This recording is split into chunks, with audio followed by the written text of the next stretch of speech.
some of them. This is a 1/2 inch tubing to a 1/4 inch tubing fitting.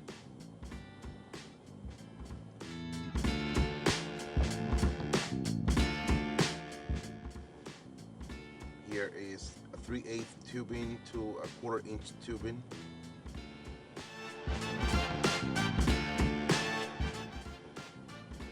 Here we got an 1/2 inch MPT to a 1/4 inch tubing.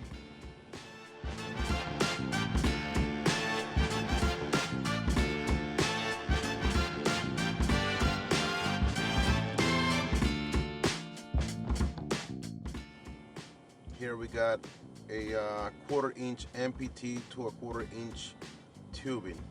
We got straight, we got 90s or elbow. You can also find a 45-degree fitting too.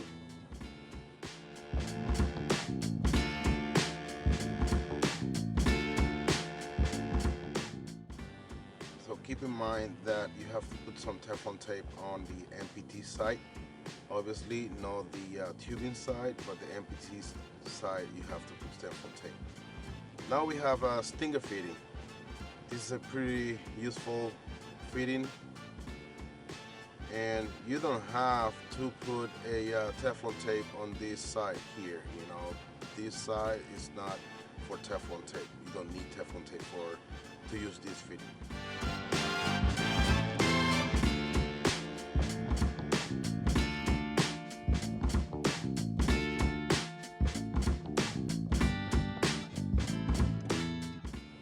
The reason why all my fittings are a 1/4 inch tubing at the end is because I use these hose, and obviously I need to reduce whatever I have on the field to fit a 1/4 inch tubing, so I can use my hand pump.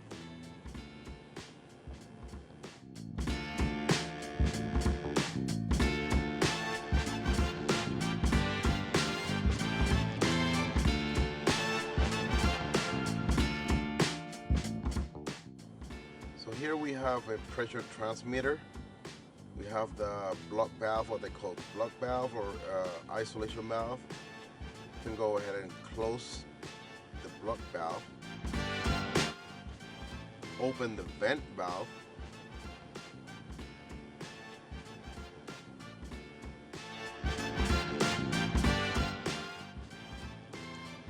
And remove your plug.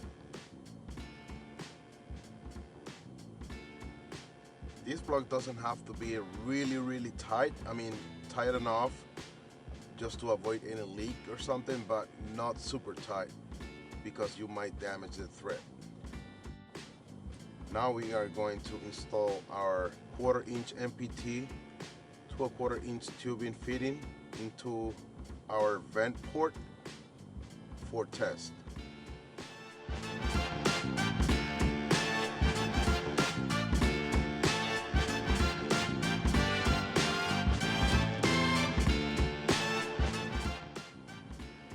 Now you can go ahead and connect your hose from your hand pump, electric pump, whatever your pressure source is.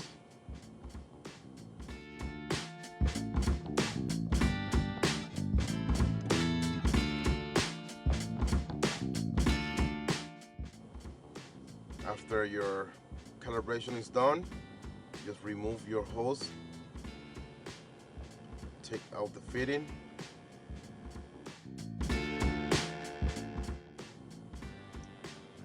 and put your plug back in. You can use some Teflon tape before put the plug back in if you need to. Please guys, don't over tight this plug here. I mean, tight enough to avoid any leak, but not over tight. Because this valve here will shut that vent, and this one here will open the process back again, so don't have to over tight that. So go ahead and close the vent. Make sure it's closed.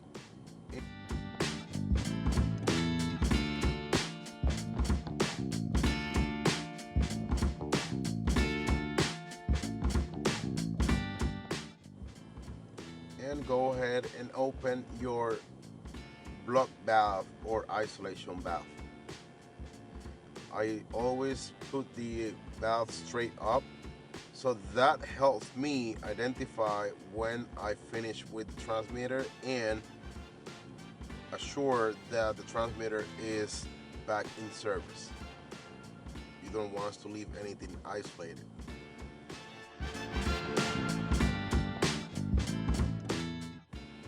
Now we're gonna have a differential pressure transmitter here.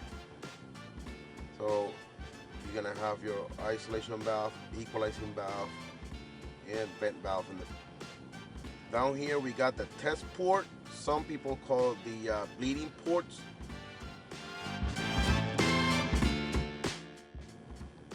Now you have to identify your high side and low side. So most of the transmitter have their H and L or plus or minus sign. So that's the port we're gonna use. We're gonna use the high port.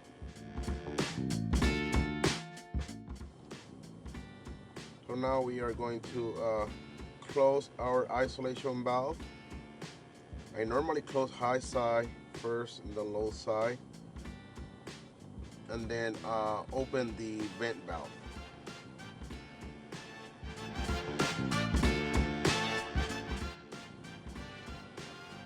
Make sure your equalizing valve is open.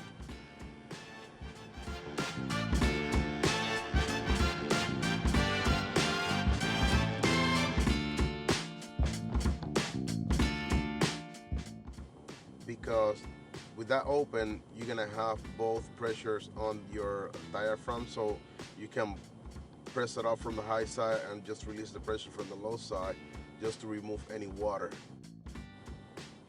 Now you can go ahead and close the equalizing valve. Now you put your fitting on, 1/4 inch MPT to a 1/4 inch tubing.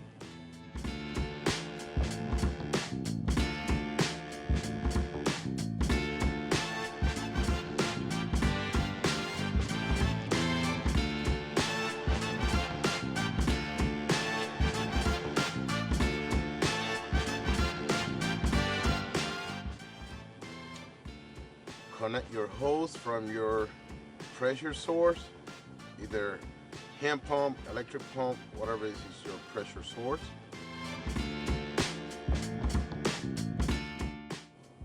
Once you finish with your calibration, go ahead and remove your hose from the test port. Remove your fitting. Some people just left the fitting there for future use. And close your vent valve, and just go ahead and open your isolation valve.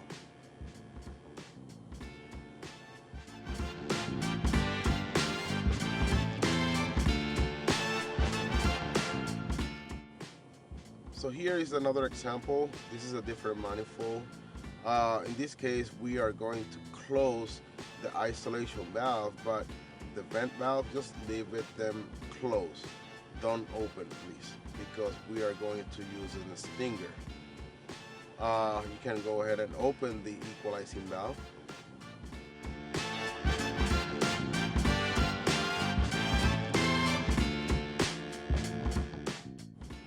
So go ahead and identify the high side or the low side just to make sure which port you are going to use. So we're going to use the high side port. Now you can go ahead and take off the plug from the transmitter.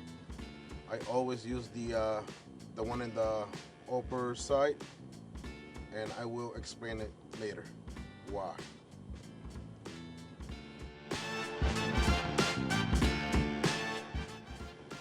Now take your stinger and just put the stinger in that port.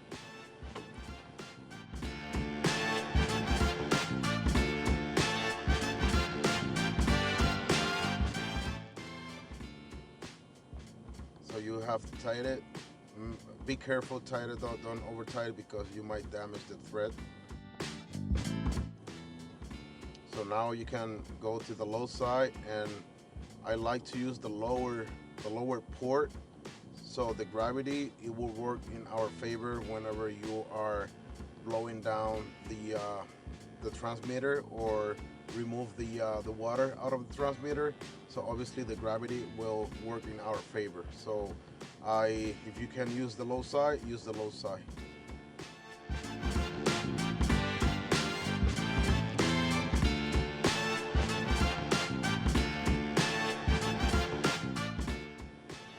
After you remove all the water from the transmitter, just go ahead and close the equalizing valve and get ready for your test.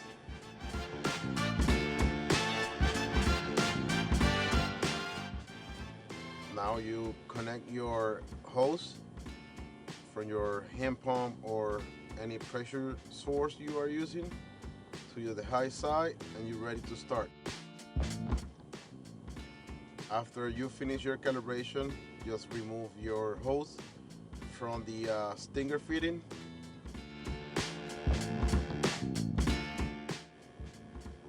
Then remove your stinger fitting.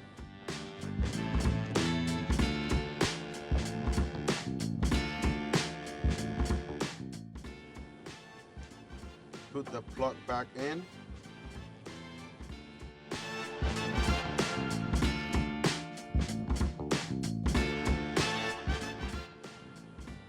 Replace the plug back to the low side, tight it up, and then open the isolation valve.